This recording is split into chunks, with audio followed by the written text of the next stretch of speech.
मुंबई भाजपमधील उमेदवारीचा घोळ संपत नाहीये। इच्छुकांनी डुप्लिकेट एबी फॉर्म जोडल्याची माहिती सध्या समोर येते। तर मुंबईतील वॉर्ड क्रमांक 173 मधील हा सगळा प्रकार आहे। शिल्पा केळुस्कर यांनी डुप्लिकेट एबी फॉर्म जोडल्याची तक्रार करण्यात आलेली आहे। दरम्यान अमित साटम यांनी मनपा निवडणूक निर्णय अधिकाऱ्यांना पत्र दिलंय आणि एबी फॉर्म रद्द करण्याची अमित साटम यांनी मागणी केलेली आहे। राहुल जोरी आमचे प्रतिनिधी आपल्याला अधिकची माहिती देत आहेत। राहुल, खरं तर गंभीर प्रकरण म्हणावं लागेल। जे काही डुप्लिकेट एबी फॉर्म जोडलाय आणि तो आता रद्द करण्याची सुद्धा मागणी करण्यात आली आहे। अगदी ज्या पद्धतीनं मुंबई भाजपमध्ये अगदी शेवटचा दिवस जरी आला तरी उमेदवारीचा घोळ संपत नव्हता। आता मात्र उमेदवारी भरून अर्ज भरण्याची मुदत देखील संपली, मात्र अद्यापही कोणत्याही भाजपच्या उमेदवारांमध्ये मोठ्या पद्धतीनं गोंधळ पाहायला मिळतोय।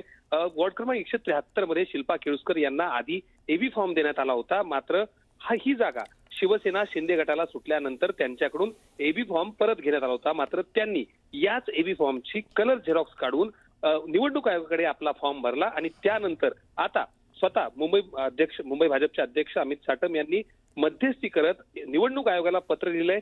संबंधित निवडणूक फॉर्म जो एबी फॉर्म आहे तो डुप्लिकेट म्हणजेच नकल असून तो रद्द करण्यात यावा असं पत्र आता त्यांना द्यावं लागलंय। एकंदरीत बघितलं तर ज्या पद्धतीनं उमेदवारीचा घोळ असेल, अर्जाचा घोळ असेल, आता छाननीमध्ये देखील अनेक नाराज या टप्प्यानं समोर येत आहेत। त्यामुळं आता जरी शिल्पा केळुस्कर यांचा एबी फॉर्म रद्द झाला करण्याची विनंती जरी झाली असली तरी शिल्पा केळुस्कर या निवडणुकीतून माघार घेणार का हे मात्र अजून 2 दिवसानंतरच निश्चित होईल।